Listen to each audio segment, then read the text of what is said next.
여러분 안녕하십니까? 시사쇼 이것이 정치다의 윤정호입니다.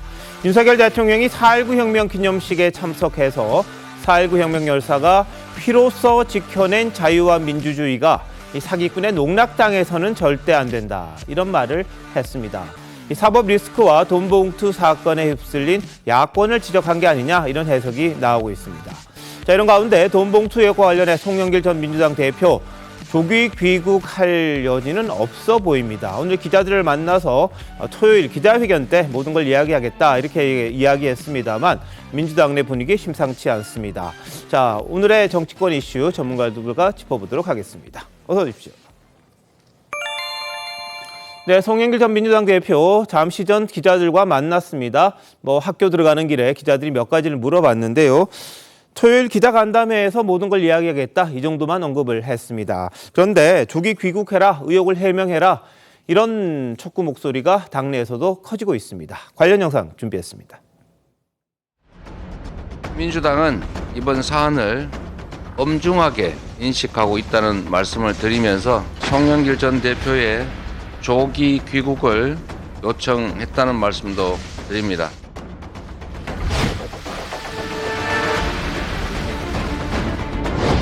영길이 형이 어디서 이제 구했는지 그런 건 모르겠지만 처리를 많이 했더라고. 성만 형이 준비해준 걸 가지고 인사를 했습니다. 내가 그때 잘했네, 잘했어 막 그러더라고.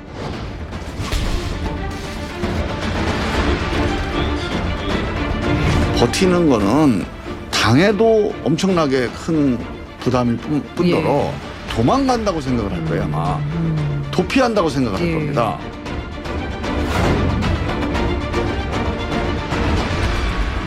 당이 치명적인 위기에 처한 상황입니다. 빠른 귀국을 간곡히 그리고 엄중하게 요청드립니다.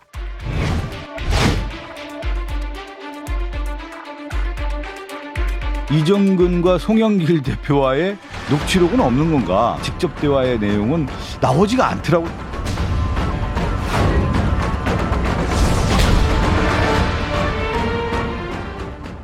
네, 일부에서는 빨리 귀국해라, 본인이 책임져야 한다, 해명해라 이런 목소리가 민주당 내에서 나오고 있습니다만 잠시 전에 보셨습니다만 박성준 의원 같은 경우에는 직접 녹취록은 없지 않느냐, 좀 이상하다 이런 식의 좀 약간 우왕좌왕하는 그런 모습도 보이고 있는 그런 상황입니다.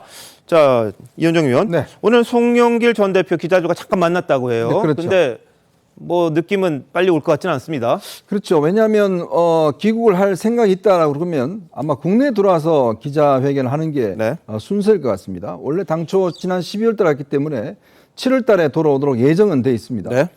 그렇지만 아마 본인은 그동안 기자들과 접촉해서 정리할 것도 있고 등등 해서 조기에 빨리 들어오겠다는 것은 아닌 것 같아요. 네. 왜 그러냐 하면 일단 송영길 전 대표도 난감할 겁니다. 지금 상황에서 예를 들어서 본인이 어떤 입장을 취해야 될지. 왜냐하면 지금 좀 전에 박성준 의원이 이야기했듯이 네. 왜 두 사람 이야기는 안 나오냐라는데 그건 알 수가 없죠. 지금 검찰이 가지고 있을 수도 있고 또 조만간 또 공개될 수도 있는 상황이기 때문에 네. 바로 그 지점입니다. 결국 이 송영길 전 대표도 이 변호사이기 때문에 네.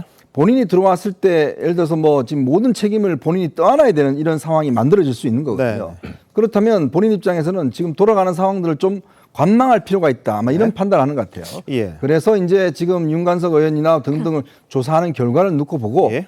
본인이 어떻게 하면 또 여기에서 책임을 피할 수 있는 가능성이 있는 것인지 네. 아마 그걸 따지려면 바로 오기는 힘들 것 같습니다. 예, 잠시 전에 들어온 이야기 지금 속보 나가고 있습니다만 비겁하게 도망 다니지는 않겠다 말은 합니다. 하지만 토요일 장소가 섭외되면 그때 말씀드리겠다. 귀국 여부에 대해서요. 그리고 수업이 있어서 들어가겠다. 이렇게만 이야기하고 자리를 떴다고 합니다. 자, 하지만 비명계를 중심으로 이런 이야기를 합니다. 억울하다면 빨리 적극 해명해야 할 것이고 작은 잘못이라도 있다면 국민 앞에 무릎 꿇어야 한다. 떳떳하면 피할 이유 없지 않느냐. 이런 이야기거든요. 또 송영길 전 대표의 조기 귀국을 촉구하는 목소리도 커지고 있는데요. 자, 송갑석 민주당 최고위원 그리고 초선 모임 이야기 한번 같이 들어보시겠습니다. 송 전 대표의 무책임한 태도를 지켜보며 당원과 국민은 당혹감과 실망감을 감출 수가 없었습니다. 빠른 귀국을 간곡히 그리고 엄중하게 요청드립니다. 송영길 전 대표가 있어야 할 곳은 프랑스 파리가 아니라 대한민국 국민 앞입니다. 공개되는 녹취의 내용은 상당히 충격적이고 구체적입니다. 송영길 전 대표님은 조속히 귀국하여 사건의 실체를 밝혀주십시오. 당이 위기입니다. 네, 더미래 이 초선 의원들의 모임입니다. 더민초인데요. 기자회견을 가지고 빨리 들어와라 그랬습니다. 조속히 귀국하라 그랬습니다. 그리고 송 전 대표가 예전에 당대표 시절에 이 부동산 투기 의혹이 제기됐던 의원들에 대해서 탈당을 권고했고 출당 조치했던 사례가 있습니다. 그것과 비춰봐도 매우 부적절하다 이런 주장을 했는데요. 자, 서 전 위원장 어떻게 보세요? 네, 지금 사실은 이제 송영길 대표가 죄가 있으니까 책임을 지라는 것이 아니라 어떤 사건의 실체의 최종 책임자이기 때문에 이것을 국민들에게 소상히 밝혀야지 어떤 당의 위기를 넘어서 대한민국 정치 신뢰 회복의 단초가 된다는 이제 그런 의미에서 비명계 의원이 아니고요. 비명, 친명을 떠나서 모든 의원들이 다 이렇게 요구하는 것이고요. 귀국 자체에 대해서 방점을 찍는 것이 아니라 이 책임, 다시 말해서 신뢰 회복, 즉 이제 민주당 전당대회가 어떻게 보면 돈 봉투로 계속 이렇게 비리의 온상으로 이렇게 위기의 당이 있기 때문에 이 부분은 설명할 필요가 있다. 이 부분은 저도 어저께 이제 지인들하고 식사하면서 한번 민심을 한번 확인해 보니까 이게 전당대회를 이런 식으로 하면 정치인들이 다 도둑놈 아니냐 이런 식의 어떤 정치 혐오까지 제가 듣고 나서는 송영길 대표가 당 책임 있는 당대표 전임 대표가 아니라 어떻게 보면 정치인으로서도 좀 책임 있게 해명할 건 해명하고 향후의 일정에 대해서는 어떻게 할 것이다 정도는 좀 언급하는 것이 맞다고 봅니다. 네. 자, 그런데 송 전 대표 입장이 참 곤혹스러운 게 돈봉투 살포와 관련된 내용을 알았거나 아니면 직접 돈 뿌린 정황과 관련돼서 그 내용을 보면 송 전 대표의 뭐라 그럴까요? 최소한 보고 정도는 받은 거 아니냐 이런 의혹들이 제기될 수밖에 없어요. 그리고 격려했다 이런 내용까지 등장을 합니다. 녹취록 한번 들어보시죠. 내가 그 얘기도 했어. 성만이 형이 좀 연결해줘서 그거 좀 나눠줬다. 그렇게 얘기는 했어 내가. 누구한테? 영길이 형한테. 내가 조금 성만이 형이 준비해준 걸 가지고 인사를 했습니다. 내가 그때 잘했네, 잘했어 막 그러더라고. 그냥 우리는 왜 저번에 왔을 때 강감사님께서 이렇게 신나게 주셨잖아. 그러면 이제 우리는 그게 됐으니까 그냥 이제 더 안 해도 되는 건가? 아니 영길이 형한테 이제 좀 물어보고 아직도 20일 정도가 남아있는 거 아니에요. 그러니까 막판에 스피치 낼 때 한 번씩 더 해갖고 영길이 형이 어디서 이제 구했는지 그런 건 모르겠지만 내용은 모르고 많이 처리를 많이 했더라고. 그래서 많이 처리한 거하고 여기 우리 조직본부하고는 상관이 없는 거 아닐까? 상관이 있는 거야? 상관이 있지. 어차피 같이 일하는 사람들 다 자기가 다니면서 조금 준 거니까. 어차피 그 돈이 그 돈인데 뭐. 네. 자, 곳곳에 영길이 형, 송 전 대표가 등장을 합니다. 영길이 형한테 물어보고 어떻게 할지 이야기하겠다. 그리고 아유 잘했네 잘했어. 이게 영길이 형의 이야기입니다. 그러다 보니까 송 전 대표와 관련된 부분이 있을 수밖에 없는 것 아니냐 이런 의혹이 제기가 됩니다. 어떻게 보십니까, 정 의원님? 지금 사실은 이제 그 당시에 그 녹음된 내용이 지금 국민들께서 다 들을 수 있도록 언론에서 얘기하고 있잖아요. 사실 그 내용이 너무 적나라하기 때문에 저는 듣고 있으면 약간 제가 좀 민망해질 정도인데 그럼 이 정도 되면은 사실은 민주당이 버티기 되게 어렵습니다. 솔직히 말씀드리면 검찰에서 앞으로 계속 수사를 하겠지만 그다음에 송영길 대표가 지금 22일 날 파리에서 기자회견을 한다는 거는 본인은 지금 들어오지 않겠다는 얘기거든요. 그러면 본인이 본인에 대해서 모르겠습니까? 자기가 과거에 했던 일을. 그래서 제가 볼 때는 아마 들어오지 않을 것 같아요. 어떻게든지 지연할 생각이 있는 것 같아요. 그런데 국민들께서는 너무 적나라하게 이걸 듣고 계시고 있으니까 그러니까 민주당이 지금 이러지도 못하고 저러지도 못하고 한쪽에서는 이런 목소리 한쪽에서는 저런 목소리 이렇게 지금 갈팡질팡하는 듯한 그런 모습으로 보이는데요. 제가 볼 때는 이재명 대표는 과연 어떤 생각을 갖고 어떻게 할 것이냐가 핵심인데 이재명 대표도 송영길 대표가 들어오지 않을 거라는 걸 이미 알고 있을 거라고 봐요. 그러니까 일단 말은 들어오라고 얘기하지만 그 사이에 또 여러 가지 작업을 해서 그게 꼬리 자르기 형식으로 그러니까 송영길 대표한테는 가지 않고 그 전에 그걸 꼬리 자르는 형식으로 뭔가 작전을 짜고 있지 않을까. 예. 그냥 이건 제 생각입니다. 자, 근데 추가로 또 공개된 녹취록이 있습니다. 여기 보면 해당 자금들이 어디서 왔는지를 좀 추정할 수 있어요. 한번 보시죠.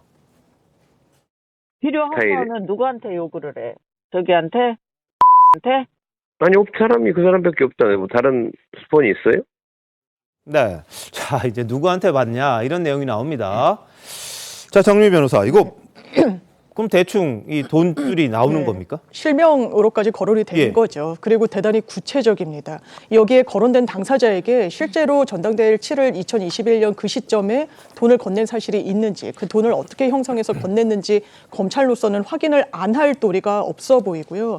누차 얘기하지만 과오를 저지를 수는 있습니다. 더 중요한 건 이 부분을 어떻게 수습하는지 여부일 텐데 민주당이 나아가야 할 방향과 정답은 정해져 있다고 생각합니다. 송영길 대표 조기 귀국하지 않을 도리 없다라고 봅니다. 본인이 민주당의 당대표까지 역임하지 않았습니까? 당대표 때 부동산 대단히 구체적인 증거가 없는 의원들도 있었습니다. 그렇지만 일단 출당하도록 조치하지 않았습니까? 네. 그 동일한 잣대를 본인에게 댔을 때 이 예. 녹취록 물론 하나하나 법률적으로 따져보면 송영길에게 들었다라는 부분은 본인이 그런 말 한 적이 없다라고 하면 증거 능력을 부여받지 못하게 되지만 네. 그 맥락을 보면은 사실에 부합한다고 보여지는 정황들이 상당히 있습니다. 예. 그러면 아닌 부분은 아니라고 그 인정할 부분은 인정을 본인이 해야지 그 누가 대체할 수 있는 게 아니지 않습니까? 이재명 대표가 요구한 대로 귀국해서 본인의 입장을 명시적으로 밝혀야 된다고 생각합니다. 알겠습니다.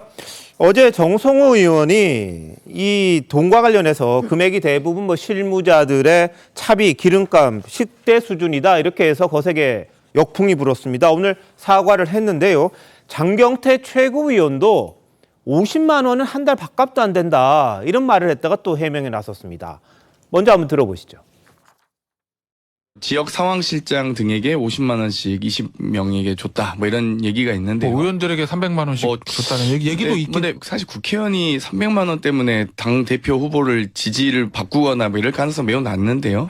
상황실장도 마찬가지입니다. 그래서 50만 원은 사실 이게 뭐 이 한 달 밥값도 안 되는 돈이긴 하거든요. 어찌되었건 좀 이 금액이 너무 좀 이렇게 크진 않아서 좀 뭐 이런 관행은 없어져야 되지만 정성호 의원이 어제 이 돈이 차비 식대 수준이다 뭐 이런 얘기를 했는데 그 말에 공감하시는 건가요 그러면? 상급 근무자가 한 달간 식사를 하더라도 3끼를 해도 하루에 3만 원씩 30일이면 그만큼 금액이 들 텐데. 네. 자, 50만 원에 욕심낼 이유 없다 뭐 이런 식으로 이야기를 했습니다. 돈 주지 말라는 게 아니에요. 합법적으로 줄 수 있으면 주면 되는 거죠. 근데 음성적으로 주는 걸 두둔한다. 이건 말이 안 되는 이야기입니다. 어제 정성호 의원이 한 이야기도 한번 보시죠. 금액이 뭐 국민들 전체적으로 뭐 큰 금액이라고 생각하지만은 대개 실무자들의 뭐 차비, 뭐 진짜 소위 말하는 기름값, 뭐 식대 이런 정도 수준이거든요, 사실은요. 네, 정 의원 이랬다가요. 오늘 뭐라 그랬냐면 너무 부끄럽고 국민들에게 죄송하다. 이런 사과 입장을 밝히기도 했습니다. 자, 민주당 내에 이런 목소리 어떻게 보십니까? 일단은 국회의원이 참 대단한 직업이긴 한가 봅니다. 이 2인 가구 중위소득에 해당하는 300만 원이 별거 아니다. 300만 원 정도로는 국회의원들 마음 못 돌린다고 하질 않나. 50만 원으로 한 달 생활하시는 분들도 대한민국에 많이 계실 거거든요. 50만 원 한 달 밥값도 안 된다. 그러니까 돈 얼마 안 되는데 이거 가지고 왜 이 난리냐라는 이야기를 정성호 의원이나 장경태 의원이 하고 있는 거잖아요. 근데 더구나 장경태 최고위원 같은 경우는 본인 국회의원 선거 나올 때 반지하 월세방 산다. 나 흑수저다. 막 이런 이야기로 홍보를 엄청 하셨던 분이에요. 그 반지하 월세방 몇 달치 월세가 300만 원 정도 될 겁니다. 아니 본인은 그렇게 정말 어려운 형편에서 정치한다고 홍보해놓고 이제 국회의원 배지 달고 몇 년 지나고 최고위원 되니까 아예 300만 원 정도로는 국회의원 안 움직인다 이렇게 거들먹거리고 300만 원이라는 돈 별거 아닌 걸로 치부할 일인가요? 이분이 과연 20대 30대 청년을 대변하는 청년 국회의원이라고 할 수 있는지 조금 다른 이야기입니다만 전세 사기 피해로 극단적 선택을 한 피해자 중 한 사람은 2만 원이 없어서 엄마에게 2만 원만 달라고 하고 얼마 안 돼서 극단적 선택을 했습니다. 근데 300만 원, 50만 원 이거 별거 아니다. 한 달 밥값이다. 실무자 식대다. 이거 정말 이 정치인들이 기득권에 얼마나 물들어 있는지 보여주는 그 뿌리 깊은 기득권 의식이 나온 망언이라고 생각합니다. 장경태 최고위원 해명은 이렇게 했습니다. 녹취록 내용이 구태하고 한심하다. 이런 취지를 강조하기 위해서 한 거다. 이렇게 해명을 했습니다. 자, 위원장님 어떠세요? 지금 뭐 옛날에 보면 10만 원 현금, 마스크 얼마 한 거 다 구속되고 뭐 그랬어요. 그렇죠. 장경태 의원은 요즘 형편 많이 좋아지신 모양입니다. 뭐 별로 50만 원이 크지 않은 돈으로 생각하시는 것 같은데 우리 김영란법이라고 있습니다. 예. 근데 그 김영란법 보면 저희 기자들도 포함이 됩니다만은 지금 제가 알기로 한 5만 원 이상 이게 그 식사를 못하도록 그렇게 돼 있어요. 그리고 뭐 일정 금액 이상 못 받도록 돼 있고 그만큼 공직자들의 어떤 이 도덕적 기준이 굉장히 엄격하게 돼 있잖아요. 네. 자, 그런데 지금 이 보면 민주당은 보면 이 부패의 어떤 평준화가 이루어진 게 아닌가 그런 생각이 들어요. 예. 지금 뭐냐면 뭐 300만 원 가지고 뭘 그래? 그가 얼마 되는 돈도 아니고 그냥 우리 기름값 쓰는 돈인데 라는 이야기가 그냥 쉽게 그렇게 튀어나옵니다.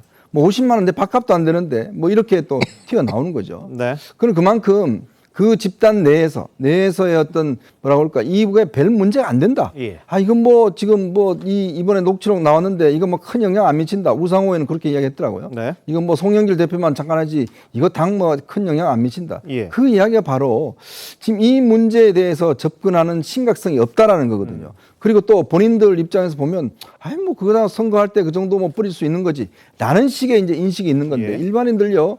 요즘 절도죄 조그만 거 절도죄 가지고도 구속되고 이런 사례들이 꽤 있습니다. 예. 그리고 뭐 정말 10만 원대 가지고도 이 일반인들 같은 경우는 검찰 가서 네. 구속되는 사례도 있어요. 예. 그러면 국회의원들은 면책 특권도 있죠. 네. 뭐 300만 원 별거 아닌 거 특권도 있죠. 뭐 그러면 국회의원들은 도대체 어느 나라 사람들입니까? 알겠습니다. 정말 법을 만드는 분들이 이렇게 이야기하면 안 되죠. 본인이 만든 법들 때문에 예. 많은 그 국민들이 조그마한 금액에도 구속되고 합니다. 네. 근데 본인들은 아니다? 라는 게 바로 이 특권의식 아니겠습니까? 알겠습니다.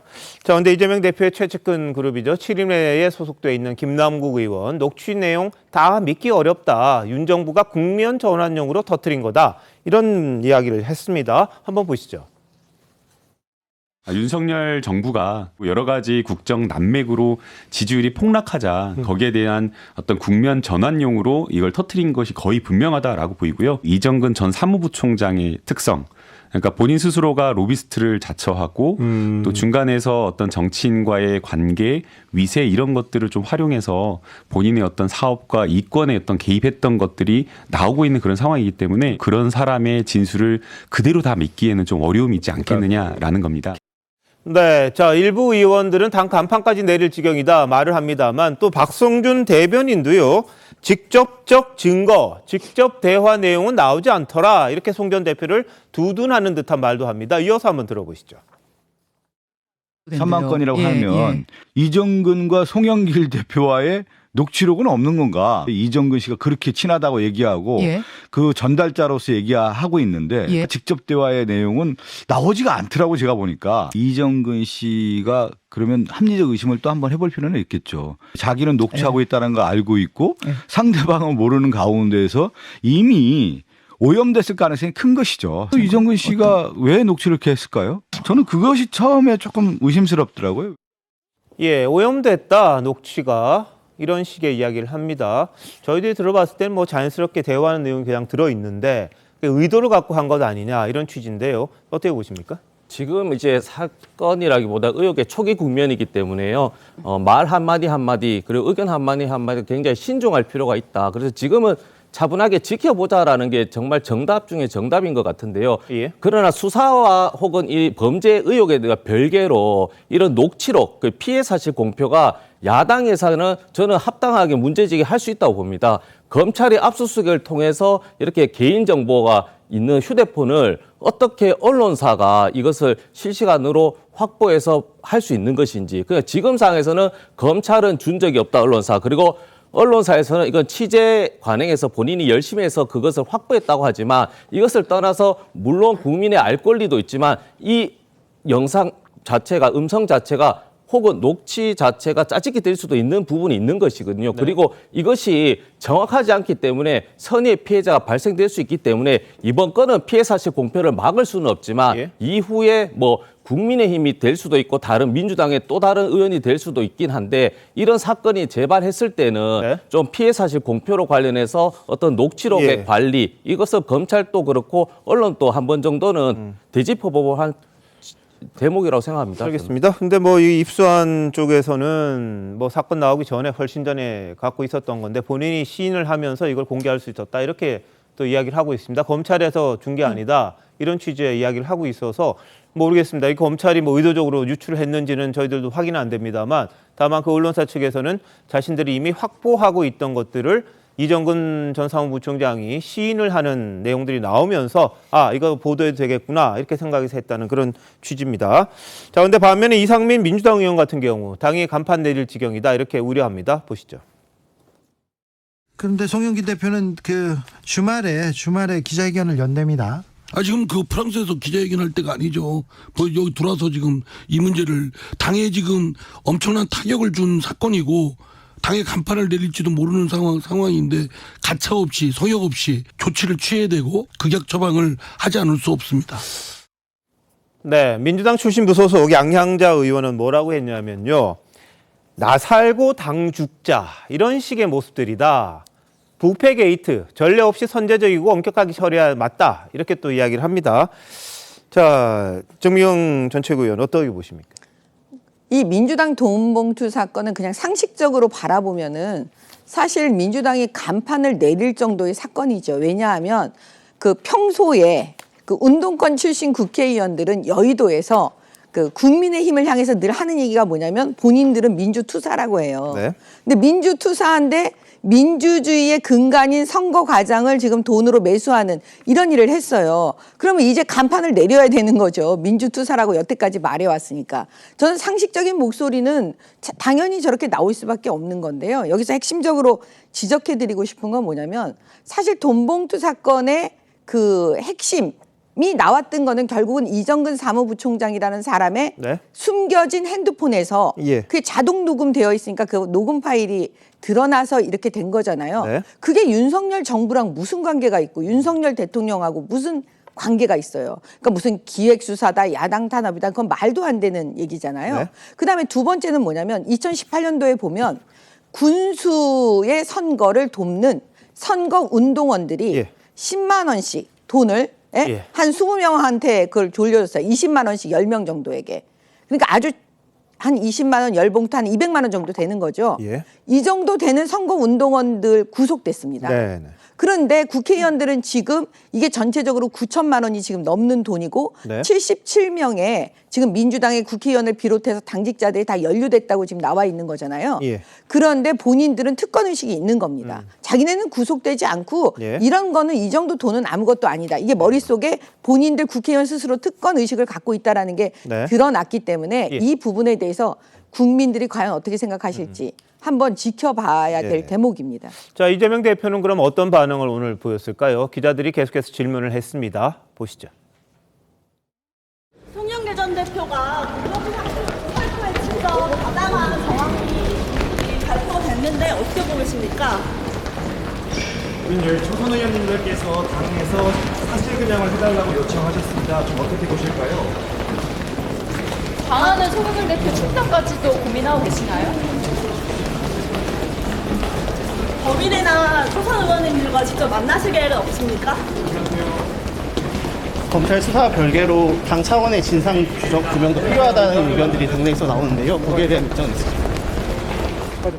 네, 참 이재명 대표도 곤혹스러울 것 같습니다. 계속해서 기자들은 사법 리스크와 관련된 질문만 계속해서 하고 있는 그런 상황이다 보니까 그런데요. 자, 차인찬 사장 어떻게 보셨어요? 그러니까 제가 만약 더불어민주당의 이재명 대표라면 길게 생각할 거 없이 송영길 전 대표 포함해서 연루된 20명 다 출당시켜버리겠습니다.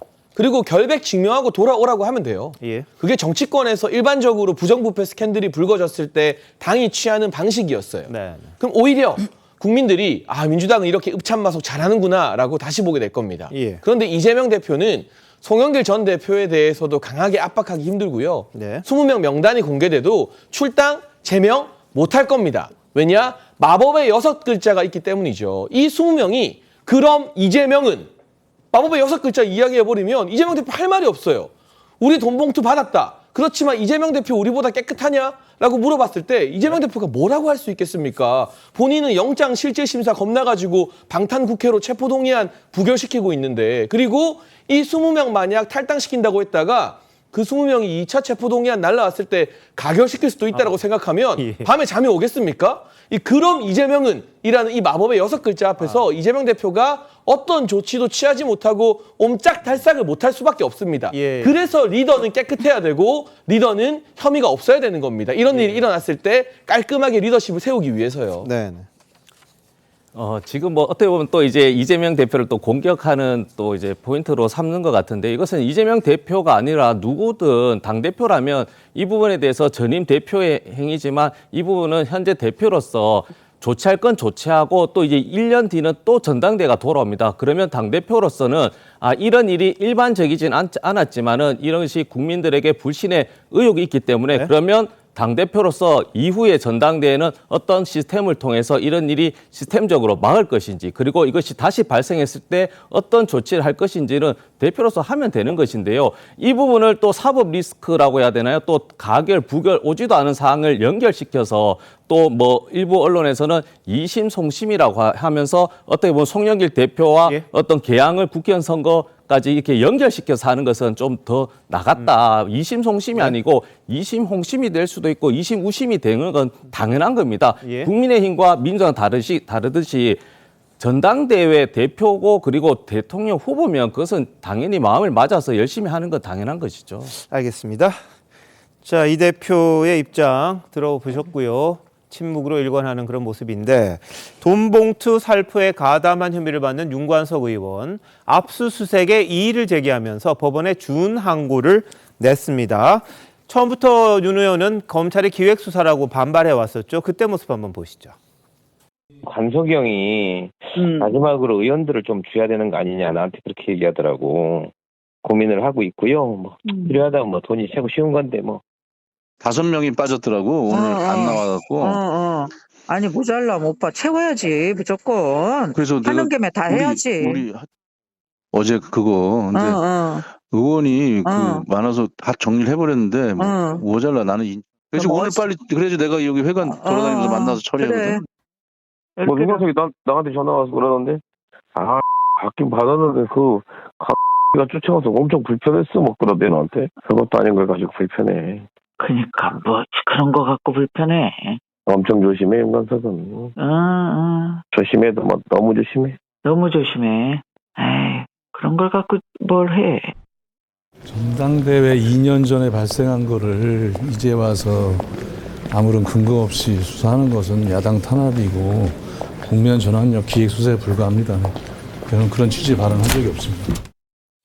예. 자, 근데 준항고를 시청을 했는데, 자, 정미 변호사, 이건 어떤 거예요? 일단 압수수색이 여러 곳에서 단행이 됐습니다. 피해자로 윤관석 의원을 적시를 하고 지역 사무실, 국회 사무실, 주거지 등에 대한 압수수색이 단행이 됐는데 이 부분에 절차적인 하자가 있었기 때문에 압수수색을 취소해야 된다. 불법성이 있었기 때문에 이 부분을 법원이 다시 들여다봐야 된다라는 취지의 준항고를 한 겁니다. 그런데 추정컨대 이렇게 정치인을 수사할 때 검찰이 허술하게 했다고 판단하기는 좀 어려워 보이는 부분이 있습니다. 검사가 직접 나가기도 하고요.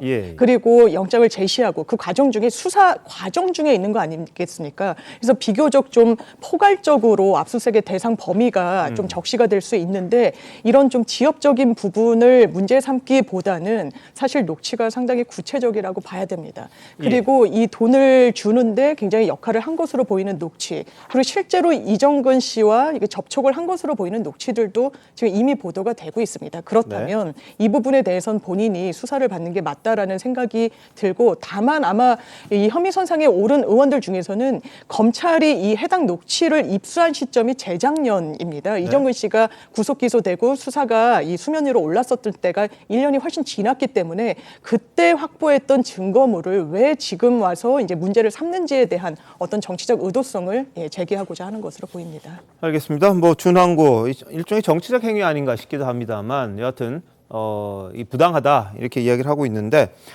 이정근 전 사무부총장 1심 판결 불복해서 항소를 했습니다.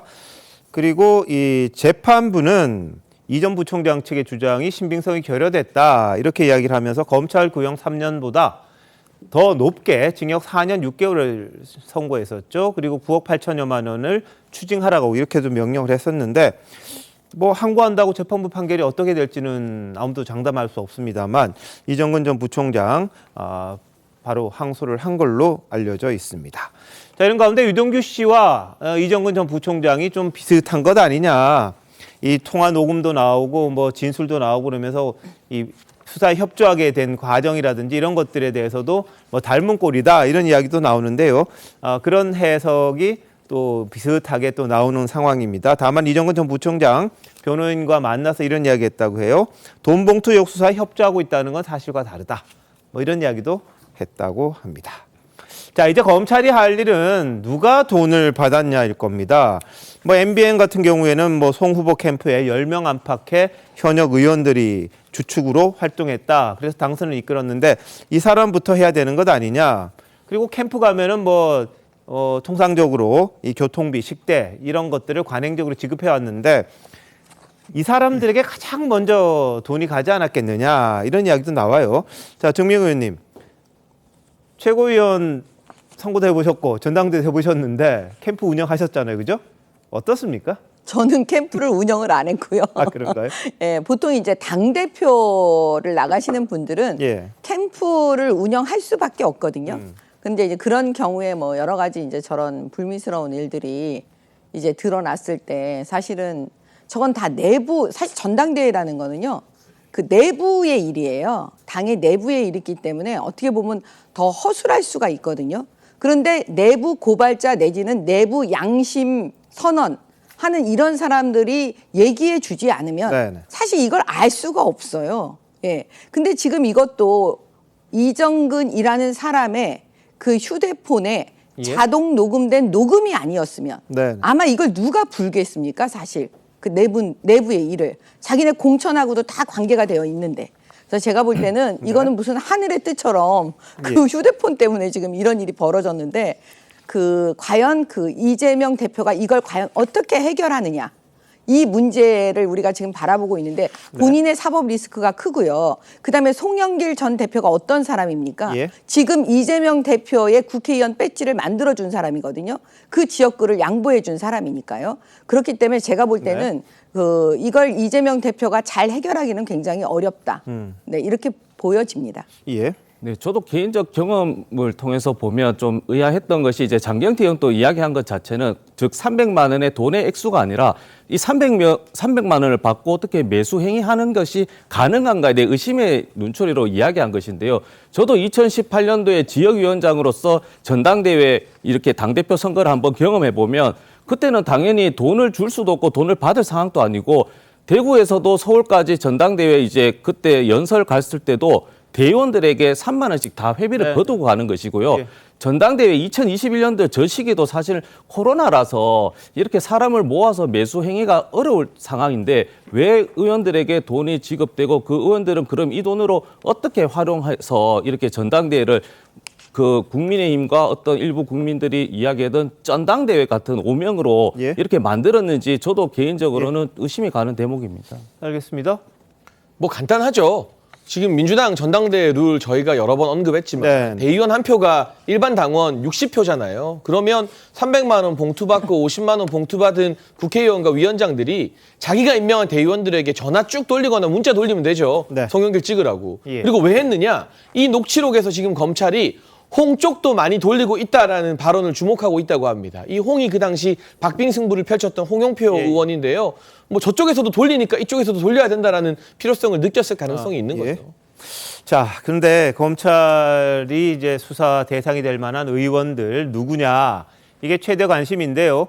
뭐 일부에서는 뭐 사설 정보지처럼 도는 게 한 20명의 이름이 들어있는 거, 그리고 밑에 한 4명 정도, 뭐 JTBC 발이라 그래서 또 도는 4명의 7인의 다수 뭐 이런 식으로 해서 도는 건 있습니다. 근데 이건 뭐 믿을 수는 없는 거고요.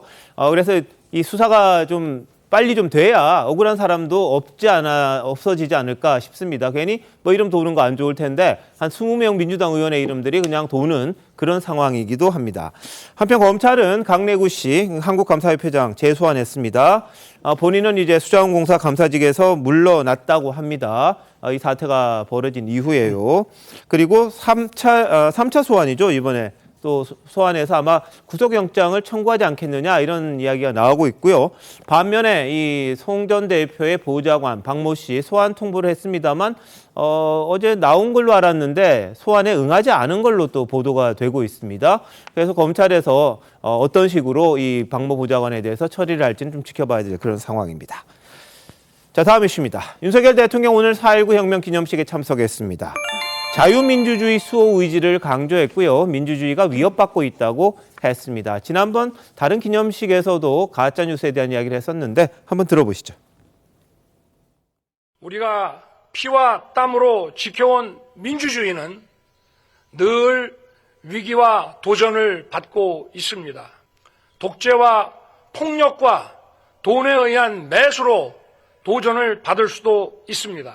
거짓, 선동, 날조 이런 것들로 민주주의를 위협하는 세력들은 독재와 전체주의 편을 들면서도 겉으로는 민주주의 운동가, 인권 운동가 행세를 하는 경우를 세계 곳곳에서 저희는 많이 봐왔습니다. 이러한 거짓과 위장에 절대 속아서는 안 됩니다. 4.19 혁명 열사가 피로써 지켜낸 자유와 민주주의가 사기꾼의 농락당해서는 절대 안 되는 것입니다. 예, 윤 대통령 민주주의가 매수로 도전받을 수 있다. 사기꾼의 농락당해서는 안 된다. 자, 누굴 겨냥한 겁니까? 글쎄요, 3.15 부정선거를 기점으로 해서 4.19 혁명이 일어났지 않습니까?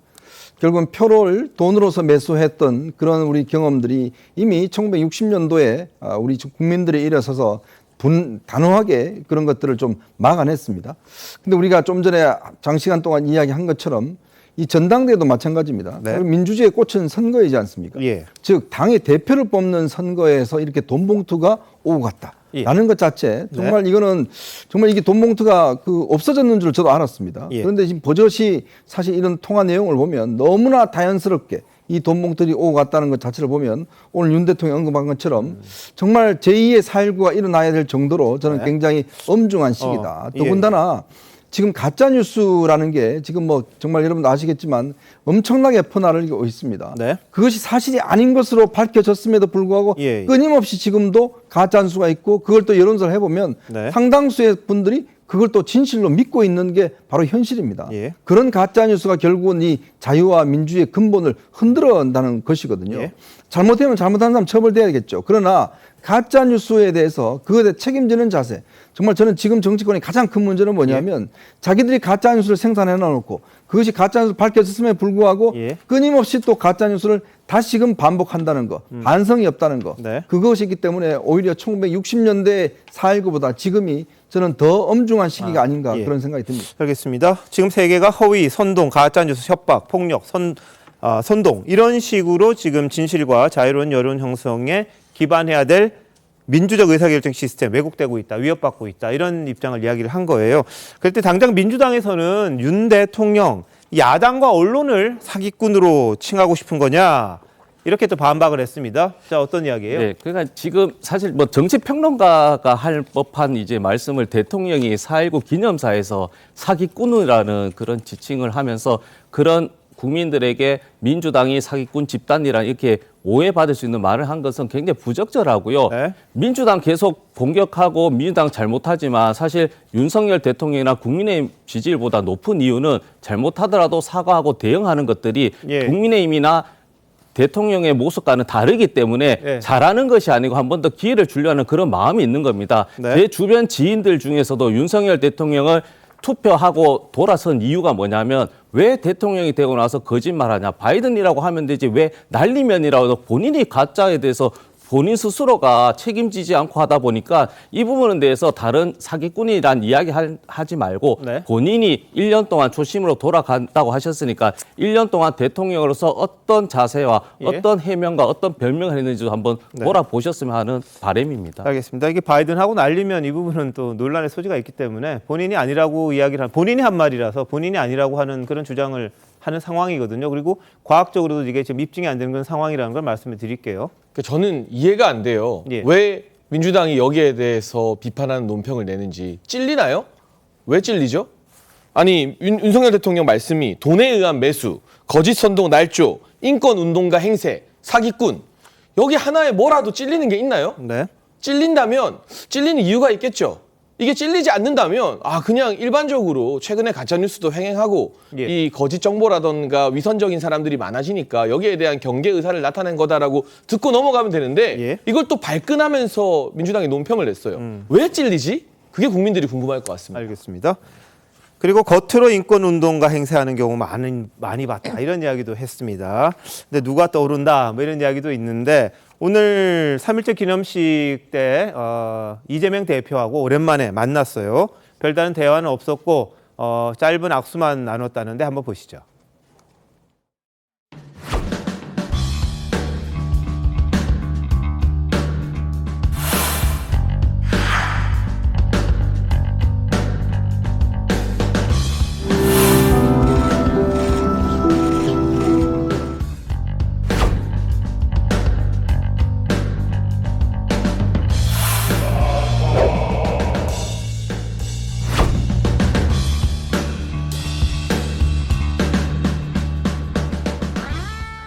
네, 짧게 이제 반갑습니다. 말한 것 같고 짧게 악수만 하고 나갔는데요. 근데 이재명 대표는 오늘 SNS에 뭐라 그랬냐면 아무리 강한 권력도 국민을 이길 수 없다. 국민이 오만한 독재 권력을 몰아낸 날. 오늘이 바로 4.19가 그런 날이다. 이런 이야기를 했습니다. 자, 장윤비 변호사 어떻게 보셨어요? 일단 윤석열 대통령의 기념사가 좀 아쉬운 측면은요. 4.19는 헌법 정신이고 헌법 전문에도 돼 있습니다. 4.19의 민주 이념을 계승한다라고 돼 있거든요. 국민 통합적인 메시지를 내셨으면 국민들이 훨씬 더 많은 박수를 쳤을 겁니다. 지금 돈봉투 사건으로 수사선상에 오르고 있는 민주당을 겨냥한 발언으로밖에 해석될 수 없겠죠. 그렇게 해석되지 않더라도 그런 함의를 지녔다라는 게 객관적으로 맞을 겁니다. 그런데 민주당 인사들이 있는데 통합의 메시지는커녕 굉장히 좀 갈등을 대통령께서 오히려 좀 일으키는 듯한 오해까지도 불러일으킬 수 있는 말을 4.19 기념사로 하시는 거는 상당히 아쉽다는 말씀드리고 이재명 대표에 대해서도 이런 공식 행사에서 단순하게 몇 초 인사를 나누고 악수하는 것에 그쳐서는 이 여야 통합이 이루어지겠습니까? 협치가 알겠습니다. 이루어지겠습니까? 반드시 만나야 된다고 생각합니다. 만약에 이재명 대표가 아니라 그 사법 리스크도 없고 그다음에 국민의 신망을 받는 그 야당 대표였으면 아무리 강한 권력도 국민을 이길 수 없다 이런 말이 가슴에 와 닿을 수 있다고 저는 봐요. 근데 그게 이재명 대표니까 이게 약간 코믹하게 들리는 거예요. 이 엄중한 말이 어떻게 코믹하게 들리냐면 이재명 대표 스스로 자기 자신한테 자꾸 하는 얘기인 것처럼 들려지니까 이재명 대표는 앞으로 이런 얘기 안 하시는 게 더 나을 것 같고요. 알겠습니다. 사실은 3.15 부정선거에 대한 4.19 이런 의미이기 때문에 윤석열 대통령께서 그걸 좀 강조하시다 보니까 이런 일이 벌어진 것 같습니다. 알겠습니다. 자, 오늘 윤석열 대통령이 4.19 기념식에서 가짜 뉴스 언급을 했는데요. 유튜브 매체 더 탐사가 지난 6일 윤 대통령이 전국 시도지사들과 이제 저녁 식사를 했던 일광 횟집, 부산에 있던 횟집이죠. 이 이름이 일제 강점기에 만들어졌다 이런 주장을 했습니다. 그랬더니 어제 일광읍 주민 100여 명이 더 탐사 사과라 이렇게 집회를 열었습니다. 왜냐 이게 마치 친일적인 지역인 것처럼 느껴지게끔 해서 그런 건데요. 한번 보시죠. 일광의 역사와 전통을 회복시키는 더 탐사는 무릎 꿇고 사죄하라! 사죄하라! 사죄하라! 사죄하라! 일광읍 주민을 포함한 비상 국민 전체를 친일로 매도하는 것으로 심각한 병의 훼손으로 정정 보도도 내고 사과문도 발표해야 우리가 그걸 인정을 하는데 만약에 안 하게 되면은 우리가 명예훼손이랄까 이런 걸 법적 검토를 해가지고 대처하는 걸로 양심을 그렇게 잡아놨습니다. 자 주민들이 직접 나섰어요. 근데 더 탐사 측에서는 사실이 틀리지 않다 이렇게 또 이야기를 합니다. 정말 더 탐사라는 이 작은 매체가 왜 이렇게 주민들을 괴롭히는지 모르겠습니다. 저분들 지금 생업에 굉장히 바쁘신 분들일 겁니다. 그런데 본인들이 살고 있는 지역의 이름을 이게 뭐 일본과 관련돼 있다는 그런 허위 사실로 가지고 저렇게 주민들이 분노해서 저 아까운 시간에 나와서 저렇게 시위도 하시고 네. 서명도 하는 거 아니겠습니까? 도대체 무슨 근거로 이게 지금 일광이라는 곳이 이게 일제시대와 저 일본과 관련돼 있다고 이야기하는 것인지 본인들도요, 이게 뭐 일제시대 때 만들었던 지역명이다 하는데 이미 이야기 나왔지 않습니까? 네. 이미 일광산이라고 해서 예. 조선시대부터 있고 그것이 하나의 마을의 이름으로 됐다는 거는 이미 그 여러 가지 기장군에서나 다 인정하는 거 아니겠습니까? 네. 그걸 하나 인정 못해서 저렇게 주민들을 괴롭히고 어렵게 하고 예. 더군다나 이 덧탐사는 이 청담동 술자리 사건 이게 거짓으로 밝혀졌는데 지금까지도 보면 계속적으로 자기들은 뭐 정당하다라는 이야기를 하고 예. 있습니다. 이게 바로 지금 윤석열 대통령이 이야기했던 바로 이 해악입니다. 정말 자유와 민주주의를 해치는 이런 가짜뉴스가 본인들이 끝까지 인정하지도 않으면서 네. 저렇게 주민들을 괴롭히고 있고 저렇게 예. 선량한 주민들을 생업을 포기하면서까지 하고 있는 네. 이 상황들을 어떻게 받아들여야 할까요? 예. 자, 그리고 역술인 천공이라는 사람이 대통령 관저 결정에 개입했다. 이런 의혹을 제기했던 사람이 있죠. 부승찬 전 국방부 대변인 오늘 경찰에 출석을 했습니다. 경찰 조사 결과, 수사 결과 CCTV에 천공은 없었다. 이렇게 지금 이야기가 나오고 있는데 뭐라고 이야기하는지 한번 보시죠. 내용 자체가 이게 합리적인 의혹을 제기한 거고 숨기고 갈 수 없었기 때문에 제가 책에다가 적었던 거기 때문에 이거를 권력기관이 나서서 형사고발을 하고 이런 것들이 과연 21세기 민주주의 국가를 지향하는 대한민국에서 일어나고 있는 일인지 심히 우려스럽다라는 말씀 전합니다. 누구를 명예훼손했는지 그거를 잘 모르겠습니다. 저는 단 한 번도 천공 이외에 단 한 번도 다른 사람 이름을 거론해 본 적이 없거든요. 네, 본인은 천공의 관저 개입 의혹 이야기한 적 없고 그냥 천공이 관저에 다녀갔다. 이 정도만 이야기했는데 그게 무슨 명예훼손이냐 이런 취지로 이야기를 했습니다. 어떻게 들으셨어요? 그러니까 본인이 본 게 아니면 봤다는 사람이랑 직통으로는 연결되어서 의혹을 제기해야죠. 그런데 이 부승찬 전 대변인이 책에 봤다는 사람 이름을 언급합니다. 육군 전 이제 간부죠. 예. 근데 그 사람이 직접 본 게 아니라 그 사람도 부하 직원에게 보고를 받았다. 이게 네네. 몇 다리를 건너가야 돼요. 예. 이렇게 되면 정보가 왜곡되기 쉽고 심지어 책에 언급한 그 육군의 전 간부, 고위 간부 같은 경우도 나는 그런 이야기 한 적 없다라고 부인을 하고 있는 상황이거든요. 네. 그러니까 애초에 이 최소한의 어떤 근거조차도 너무나 미비했다. 그리고 이 사건으로 인해서 경찰이 뭐 영화 한 2,000편 분량의 CCTV를 다 돌려보면서 네. 확인했다고 합니다. 이게 얼마나 안타까운 국가 권력과 행정력의 낭비입니까? 예. 그러니까 가짜뉴스 퍼뜨리고 아니면 말고 할 게 아니라 정말 아니었을 때 내가 법적 책임을 질 수도 있다는 각오는 늘 하고 있어야 돼요. 저는 오늘 이 순간도 우리 안민석 의원님이 저를 고소해주기만 오매불만 기다리고 있거든요. 아들 학교폭력 의혹 관련해서. 아니 말씀만 길게 하지 마시고 빨리 고소해주세요. 저는 경찰이랑 검찰에 조사받으러 가고 싶습니다. 그 정도 각오는 하고 해야지 고소당했다고 국가기관이 나를 이렇게 수사하면 안 된다. 에이, 그 정도 자신감도 없으면 가짜뉴스 퍼뜨리면 안 되죠. 예, 자, 뭐 정희찬 이사장 개인적인 건데 뭐 학폭과 관련된 이야기죠. 근데 그 부분에 대해서 이제 어떻게 진행이 될지 모르겠습니다만 뭐 문제가 있으면 아마 정희찬 이사장에 대해서 법적 조치를 하시겠죠. 근데 아직 안 하신 거예요? 네, 아직까지 아무 소식이 알겠습니다. 없습니다. 뭐 아무 문제가 없다고 이야기를 하시고 있는 것 같던데 한번 지켜보죠, 어떻게 될지는. 네, 그래서 앞서 장현찬 최고위원 또 이야기했지 않습니까? 그 윤석열 대통령의 기념사가 문제될 건데 왜 민주당이 찔리냐고 하셨잖아요. 똑같습니다. 부승찬 저분도 윤석열 대통령을 언급한 게 아니에요. 그냥 천공이 관저에 들어갔더라. 그것을 남영신 국방참모총장한테 들었다는 겁니다. 화장실에서. 그러면 남영신 이분의 명예가 훼손될 수 있겠죠. 거짓말했으면. 그러면 남영신 총장 이분이 이렇게 압수수색이 아니라 이렇게 수사를 의뢰하고 이렇게 문제 제기를 해야 되는데 왜 부승찬 저분의 언급을 대통령실에서 나서서 저렇게 문제 제기하고 고소하냐는 것이죠. 그래서 저분이 억울한 거는 누구의 명예를 훼손한 게 아니라 들었기 때문에 나는 이야기를 한 것이다. 이 부분을 주장을 하는 겁니다. 알겠습니다. 자, 뭐 결과 나오겠죠. 재판이 시작됐으니까요. 자, 어제 정진상 전 실장 재판도 있었습니다. 유동규 전 본부장 요즘 매일 뭐 법원에 나오고 있는데요. 여러 얘기들이 많이 또 쏟아졌다고 합니다. 특히 정진상 전 실장을 고리로 해서 대장동 일당들과 이재명 대표의 각종 선거를 물심양면 도왔다 이런 주장도 했는데 과거 한동훈 장관이 국회에서 이 대표에 대한 체포 동의안 설명할 때 이들이 대장동 형제들이 이제 의형제를 맺고 이 대표 선거 지원했다 이렇게 말한 적이 있습니다. 한번 보시죠. 정진상과 유동규 그리고 김만배는 의형제를 맺고 대장동 개발사업자의 사업자 선정을 약속했습니다. 김만배 일당은 이재명 지지 댓글 작업을 하고 방송 기자를 통해서 경쟁 후보를 공격하고 종교단체에 돈을 주는 등 이 시장 선거를 지원했습니다. 예, 자 방송 기자를 통해서 경쟁 후보 공격했다 이 내용인데 뭐냐하면 이 YTN 보도예요. YTN이 오보를 하도록 유도했다는 건데 2014년 6월입니다. 그때 당시에 정진상 씨가 그 상대 후보죠. 신영수 후보 동생이 형수 욕설 파일을 유포해서 검찰에 송치됐다.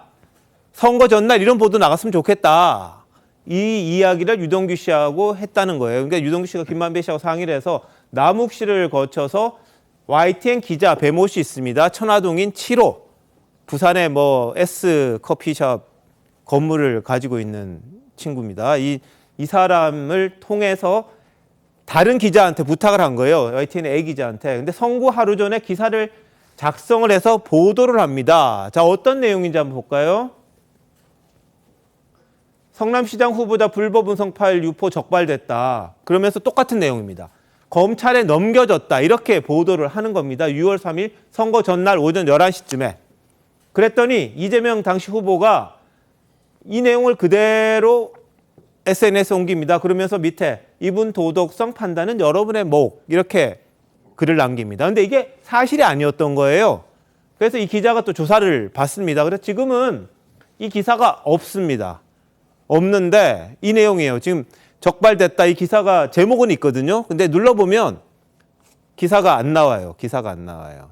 이게 또 사실상 허위 사실이라는 게 또 드러났습니다. 송치된 적이 없거든요. 송치된 적이.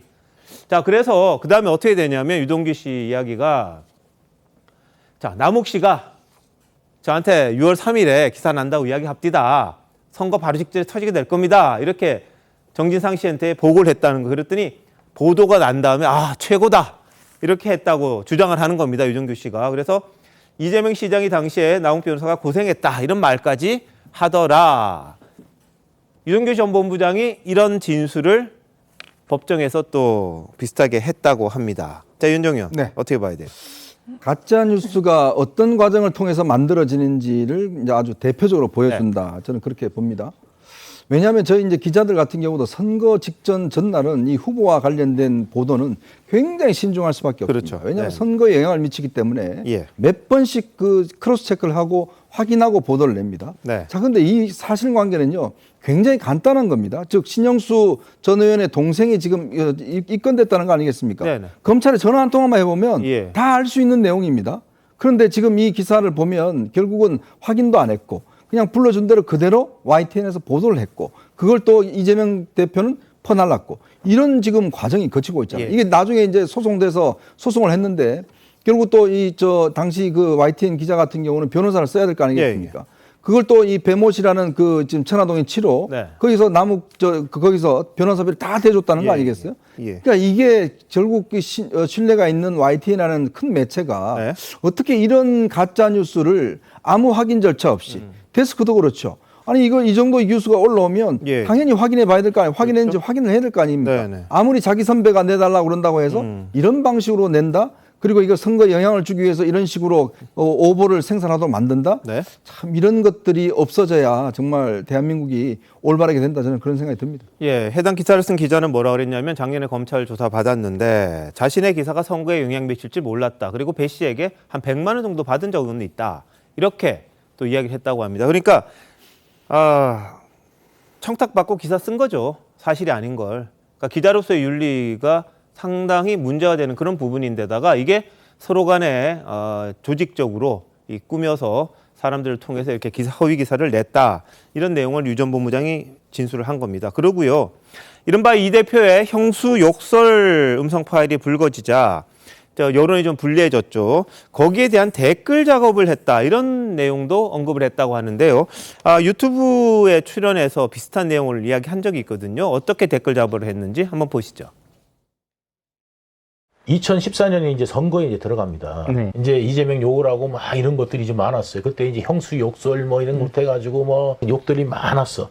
내가 이제 뭐라고 그랬어요. 이거 다 방치해가지고 선거하겠다는 거냐? 캠프에서 도대체 뭐 하는 거냐? 그랬더니 정진상이 그럼 네가 좀 해라. 그래? 그럼 내가 맡을게. 그래가지고 그때부터 뭐냐면 이제 남욱하고 김만배하고 그다음에 이제 내가 아는 이제 사람들한테 해가지고 이제 댓글 작업 들어왔어요. 이제 한 사람이 이제 반박을 하면 여기서 정치적인 이야기 하지 맙시다 이런 식으로 이제 또 희석 들어가고 저기 상대방 이제 시장 후보 이 놈은 또 어떤 놈인데 어쩌고저쩌고 하면서 티키타카 하는 거야. 그러면 이제 이재명 이야기가 쑥 들어가죠. 그런 거에 대한 이제 지령이나 내리고 다 하죠. 죄송합니다. 제가 큰 죄를 지었습니다. 네. 자, 저런 식의 이야기를 했습니다. 장미 변호사. 네. 이 뭐 법정에서도 비슷하게 이야기했다는데 어떻게 됩니까, 저러면? 일단 유동규 씨가 여러 말을 하는 것 같습니다. 네. 법정 안팎에서 하고 있는 것 같은데 뭐 YTN 오보랄지 아니면 뭐 댓글을 의도적으로 많이 뭐 생성을 했다랄지 하는 건 사실 정진상 씨의 공소 사실과는 대단히 무관합니다. 네. 거리가 떨어져 있습니다. 그렇다면 이 말은 뭔가 재판부에 정진상 그리고 나아가서는 이재명 대표의 인상을 나쁘게 할 의도로 이야기하는 겁니다. 그렇다면 본론으로 들어와서 이 뇌물수수와 관련해서 재판부가 어떤 언급을 하고 있는지가 훨씬 중요할 겁니다. 유동규 씨 같은 경우에는 집 도면까지 그려서 재판부에 보여줬다라고 합니다. 네네. 증언 과정에서 재판부가 물었습니다. 구체적으로 어떻게 했는지 말끝을 계속 흐리고 있다라는 겁니다. 그 말을 굉장히 신빙성이 낮다라고 지금 보도가 나오고 있습니다. 이런 부분을 여론전으로 희석한다고 해가지고 본인의 어떤 공소사실과 관련한 증언이 신빙성을 얻는 것은 아닙니다. 또 댓글과 관련해서도 이건 본인이 처벌받는 사안입니다. 왜냐하면 포털 사이트의 업무를 방해한 행위로 법적으로 평가를 받게 되거든요. 이런 유불리를 가리지 않고 하는 말에 이 신빙성을 어디까지 믿어줘야 될지는 예. 국민들이 판단하실 거라고 생각합니다. 자, 그래서 지금 말씀하신 것처럼요. 재판에서 이 재판부는 이 유동규 씨 전 본부장에게 자, 돈 주러 갔다 그러는데 뭐 집 구조 다시 물어봅니다. 그랬더니 구체적으로 설명을 했다고 해요. 유 전 본부장인데 다만 재판부가 좀 의심을 가진 게 그럼 왜 갔느냐? 그 부분에 대해서 유 전 본부장이 잘 말을 못했다. 그래서 다음 반대 신문 있을 때까지 그때 왜 갔는지를 정확하게 이야기를 해달라. 재판부가 그렇게 이야기를 했다고 합니다.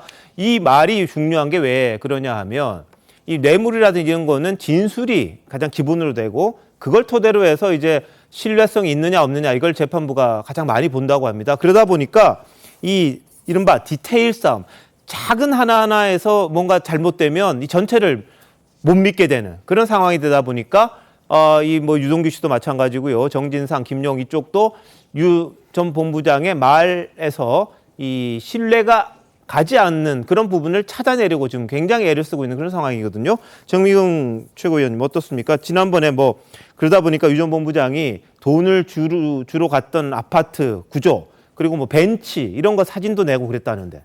보통의 이제 경우에 증인 신문할 때요. 그 판사들이 일부러 역으로 내가 당신을 믿을 수 없다라는 식으로 찔러보는 질문도 되게 많이 해요. 아, 그런가요? 예, 근데 그 그 질문만 보고 네. 야, 판사가 저 증인을 믿지 못하는구나. 이렇게 생각하면 안 되는 거예요. 예. 그러니까 전반적인 거를 판사들은 다 보고 있습니다. 왜냐하면 그거 다 적고 있거든요. 요즘에는 그 속기사들이.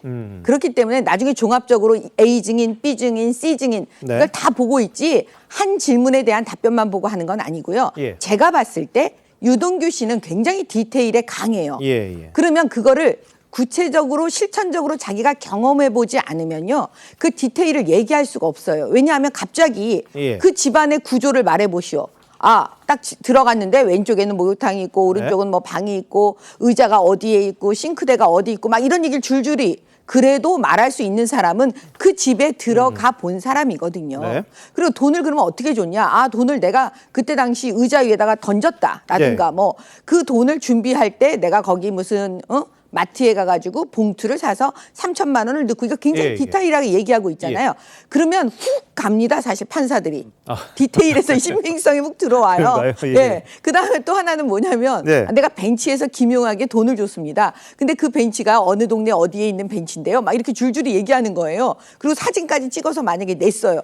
그러면 그걸 믿지 않을 수가 없잖아요. 그래서 제가 볼 때는 결국 디테일을 들을 때 그게 외워서 말하는 건지 아니면 그냥 그 당시 상황 상황을 얘기하는 건지. 근데 너무 말을 잘해도요. 예. 디테일한 말을 너무 잘해도 약간 의심스러워요. 예. 그거 외워서 말하는 것 같잖아요. 약간은 더듬거리고 약간은 생각하고 그런 게 필요할 수가 있습니다. 자, 그런데 그럼 재판부가 지금 장미 변호사 이야기했듯이요.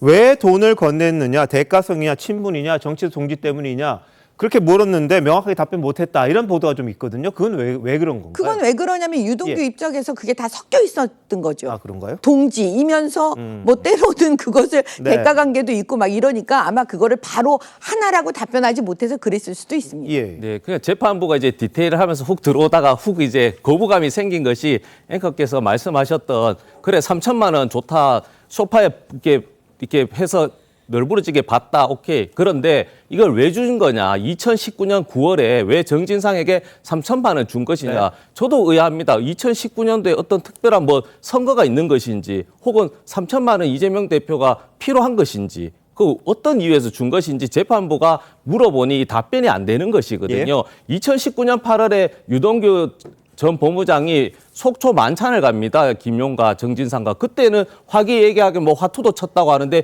9월에 3천만 원 줬다고 합니다. 그럼 화투 쳐서 진 돈인 것인지. 이 목적을 얘기를 안 합니다. 예. 그러니 재판부에서는 이 목적을 다음에는 꼭 이야기해달라고 하는 것이고요. 네. 그 당시 2019년 8월 계속 돌아가 보면 쌍방울에서 검찰에서 주장하죠.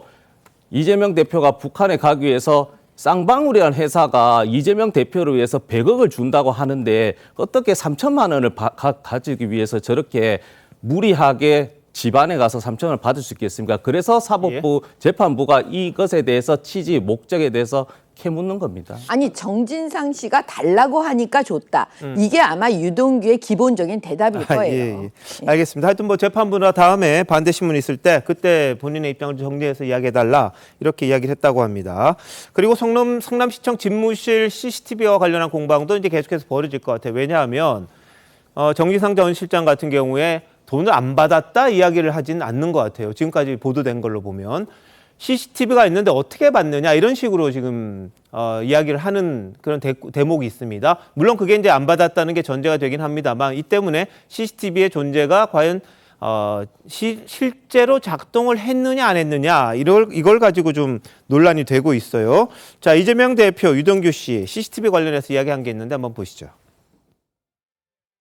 MBC, SBS에서 시장실 CCTV가 작동하는 장면을 보도를 다 했는데 검찰이 그 점을 모를 리가 없을 텐데 시장실 CCTV가 모형이다 이렇게 주장을 합니다.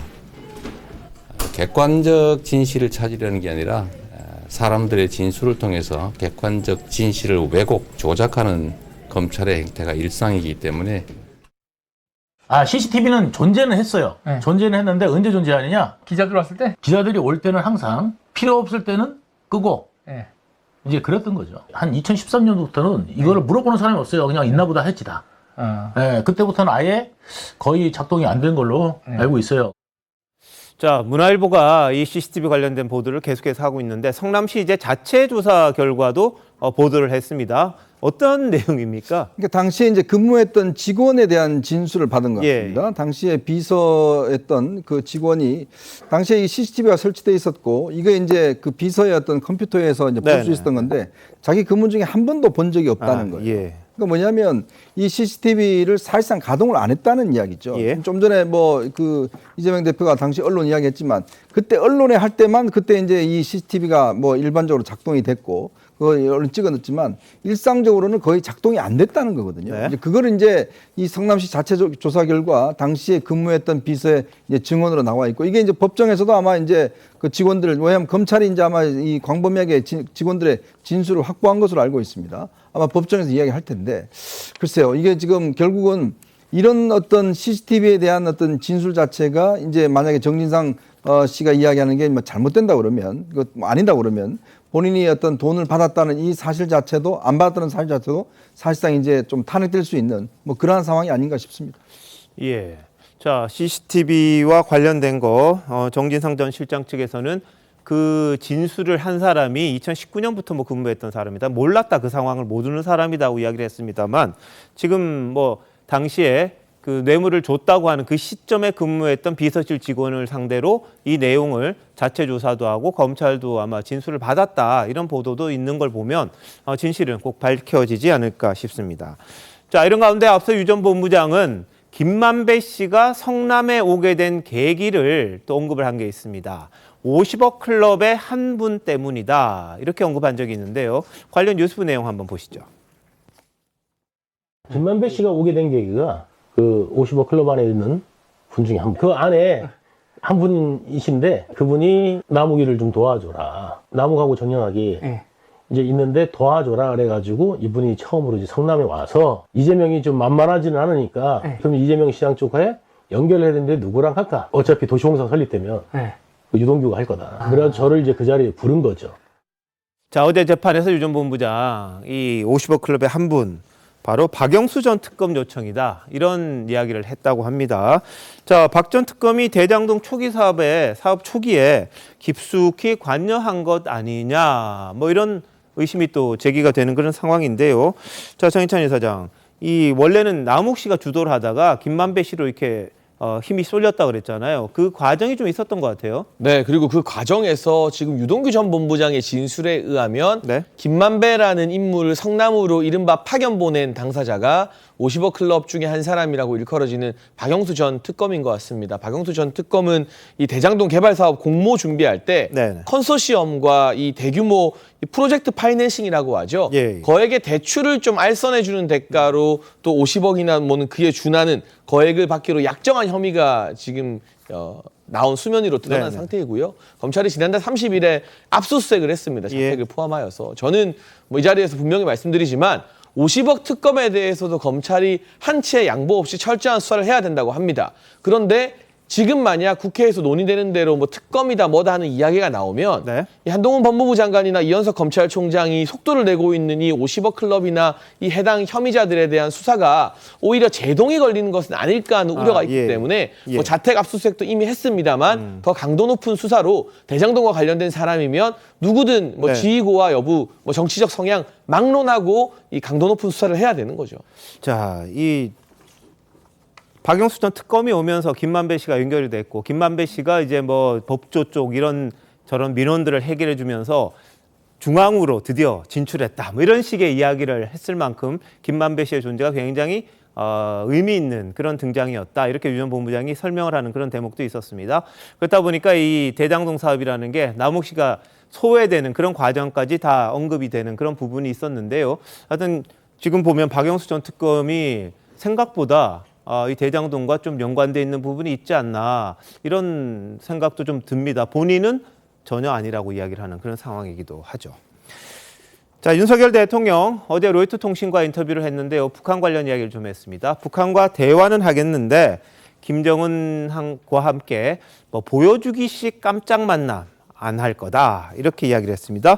취임 100일 기자회견에서도 비슷한 얘기를 했죠. 한번 보시죠. 저는 뭐 선거 과정에서부터 북한과의 대화는 필요하다고 말씀을 드렸고 다만 남북 정상 간의 이런 대화나 또 주요 실무자들의 대화와 협상이 정치적인 쇼가 돼서는 안 되고 네. 자, 그러면서 윤 대통령 북한 위협에 대응하기 위해 초고성능 무기도 개발 중이다. 이런 입장도 내놨습니다. 자, 지금 북한은 아마 뭐 한미 정상회담이 곧 있는데 그때 상당한 그 도발, 뭐 정찰 위성을 쏜다든지 뭐 그런 식의 도발을 할 거다 이런 예상이 있는데 윤 대통령 눈에는 눈, 이에는 이 식으로 좀 대응하겠다 이런 입장을 내놓은 것 같은데요. 자, 윤종현 네. 어떻게 봐야 됩니까? 일단 지금 북한이 뭐 정찰 위성을 곧 쏜다라는 이야기가 나오고 있고 더군다나 이제 핵탄두를 저번에 한번 공개한 적이 있지 않겠습니까? 그런 측면에서 이제 우리가 할 수 있는 지금 우리는 뭐 핵이 없습니다. 핵이 없는 상황에서 우리가 할 수 있는 최선의 어떤 방어 시스템을 마련하겠다는 것이고 이게 뭐 최근에 괴물 미사일이라고 이야기하는 현무5 뭐 이 정도의 어떤 대통령이 언급을 하는 것 같습니다. 즉 북한에서 상당한 피해를 줄 수 있는 그런 미사일 체계를 이제 갖추겠다는 것인데요. 근데 사실 이제 궁극적으로 보면 결국 핵을 이기는 건 없거든요. 네. 이제 그렇게 했을 경우에 예. 과연 이번에 이제 미국 국빈 방문을 통해서 그러니까 미국과 이 전술핵 문제라든지 네. 또 이 문제를 어떻게 이제 우리가 해결하는지 이게 아마 윤 대통령이 가지고 있는 큰 숙제일 겁니다. 예. 일정 정도 뭐 미국에서는 핵 억지 전략을 통해서 여러 가지 배치를 한다고는 하지만 그게 또 우리의 어떤 안보를 안정적으로 확보해 주는 건 아니거든요. 그렇다면 나토식의 핵 공유라든지 등등 여러 가지 어떤 핵과 관련된 사안들이 앞으로 좀 상당히 쟁점이 될 것 같습니다. 예. 자, 근데 이재명 대표는 뭐 우크라이나 관련된 이야기에 대해서도 마찬가지인데 어떤 정권도 적대국을 만드는 외교를 하지 않았다 이렇게 이야기를 합니다. 이건 뭐냐면 우크라이나 상황이 예를 들어서 민간인 학살이라든지 덤덤 국제사회가 용인하지 못할 단계로 간다면 지금 같은 인도적 지원, 재정 지원 이것만 고집하기 어렵다. 다시 말해서 군사적인 지원을 암시하는 그런 내용을 윤 대통령은 오늘 인터뷰에서 이야기를 했거든요. 거기에 대해서 이런 식으로 이야기를 했는데 정경희 의원님 어떻게 보십니까?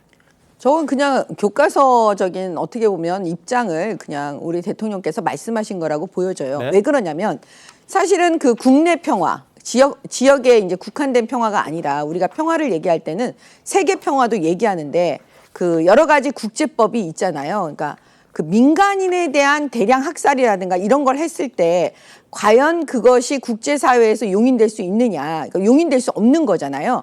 그러면 우리가 개입할 수 있는 명분이 딱 주어지는 겁니다. 그때는 미국과 함께 어떤 군사적인 지원도 할 수 있다. 저는 그냥 상식적인 선에서 대통령께서 말씀하신 거다 이렇게 보고 있습니다. 네. 한편 대통령실이 윤 대통령의 미국 국빈 방문에 122명의 경제사절단과 같이 한다 이런 발표도 했습니다. 한번 보시죠. 이번 순방의 경제 외교의 의미를 한마디로 말씀드리면 첨단 기술 동맹의 강화입니다. 세 가지 키워드는 첫 번째 공급망, 두 번째는 첨단 과학기술, 세 번째는 첨단 기업 투자 유치로 요약할 수 있습니다. 이번 국빈 방문에는 민간 주도로 구성된 122명의 대규모 경제사절단이 동행합니다. 대한민국 1호 영업사원인 대통령과 함께 경제 중심의 정상 외교를 현장에서 구체화할 계획입니다. 예, 자 서전 위원장, 뭐 야당 입장이긴 할 텐데요. 뭐 윤 대통령 국빈 방문 어떻게 보세요? 네, 지금 사실 뭐 미국이 뭐 경제 대국인 것이 맞고 저희도 이제 경제와 연결이 됐고 지금 여러 가지 이제 미국 상황도 녹록지 않기 때문에 우리가 반대로 해서 경제적으로 위축될 상황이 있기 때문에요. 경제 사절을 이끌고 나서 우리가 미국을 도와주는 것이 윈윈한다. 즉 너희들이 국익을 위해서 하는 것, 즉 대한민국의 경제를 무시하지 말라는 식으로 저렇게 하는 건 좋은 것 같은데요. 네. 저는 아쉬운 게 이제 도청 관련해서 지금 이게 그 공식적으로 문제 제기할 수 없더라 하더라도 저게 경제와 연결돼서 그런 동맹, 즉 신뢰를 바탕으로 하는 것인데 이 도청에 의해서 여기에 대해서 미국 측에 합당한 재발 방지라든지 어떤 프로그램이 있는지에 대해서도 좀 당당하게 비공식적으로 요구할 건 요구했었으면 하는 게 국민의 한 사람으로서 바람입니다. 알겠습니다. 뭐 한미 정상회담 국빈 방문이고요. 그 결과에 많은 분들이 지금 관심을 갖고 있습니다. 뭐 미국의 경제적인 부분도 그렇고 지금 뭐 서전 위원장 말씀하신 것처럼 국가의 자존심에 대한 문제도 있을 테고 그리고 가장 중요한 게 한미 간의 안보와 관련된 거 아니겠습니까? 북한에 대한 어떤 대응책이 나올지 주목해야 될 것 같습니다. 자, 이런 가운데 국민의힘 당 내부에서 최근 있던 설화로 논란을 일으켰던 김재원 수석 최고위원과 관련해 자진 사퇴해야 된다 이런 의견이 나오고 있다고 합니다. 자, 장해찬 이사장은 지금 청년 최고위원이라서 뭐 옆에 계신 분 이야기이긴 합니다만 지금 지도부 입장은 어떤 겁니까? 뭐 지도부가 공식적으로 다 모여서 이 안건을 가지고 회의를 하거나 논의를 하진 않았지만요. 예. 대체적으로 국민 눈높이에 맞지 않았던 여러 발언에 대해서 좀 무거운 책임이 필요한 것 아니냐 정도의 공감대가 형성되어 있는 것 같습니다. 하지만 그 방식이 뭐 자진 사퇴일지 윤리위 징계일지 이 부분은 저희가 섣불리 말씀드릴 수 있는 부분은 아니고 뭐 일부 언론에서 보도한 자진 사퇴로는 어디까지나 당사자의 정치적 결심이 중요한 것이고요. 징계 같은 경우는 윤리위에서 회부를 한다면 독립적으로 구성된 윤리위원장과 위원들이 판단하는 것입니다. 저희가 자칫 뭐 수위에 대해서 함부로 말을 하는 게 불필요한 개입의 오해를 낳을 수 있기 때문에 상당히 조심스럽습니다. 다만 보다 국민 눈높이에 맞는 무거운 책임이 필요하지 않겠느냐 이 정도의 공감대가 형성되어 있다는 말씀만 드릴 수 있겠습니다. 자, 상원권 정지 1년 이야기가 나오는데 만약 그럴 경우면은 내년 총선에 못 나오는 거죠? 굉장히 치명적인데요. 지금 뭐 장 최고가 옆에 있어 그렇지만 지금 국민의힘 최고위원들은 정말 번호표를 받아놓고 사고를 치는 것처럼 지금 잇따라서 지금 계속 오늘 태영호 의원도 또 한 번 지금 경고를 먹었습니다. 그러니까 이게 지금 당의 그 기강이나 지금 이게 쉽게 잡히지 않기 때문에 더구나 김재원 최고의 이야기에 의해서 이게 지금 가장 핵심적인 정광훈 목사 문제까지 지금 확전이 돼버렸지 않습니까? 만약 이거를 처리하지 않으면 사실은 김기현호가 순항하기 어려울 겁니다. 네. 그렇다면 예전에 역대 사례를 보더라도 저는 이번은 김재원 최고 사태는 굉장히 중징계를 해야 되는데 그 이전에 김재원 최고가 이 문제와 관련해서 저는 정책 판단을 내려야 될 것이다라는 생각이 듭니다. 결자 해지가 필요한 순간 아니냐 뭐 이런 이야기가 좀 나오고 있는 그런 상황이네요. 잠시만요. 대한민국 이슈의 중심 시사쇼 이것이 정치다. 여기까지입니다. 내일 다시 찾아뵙겠습니다. 고맙습니다.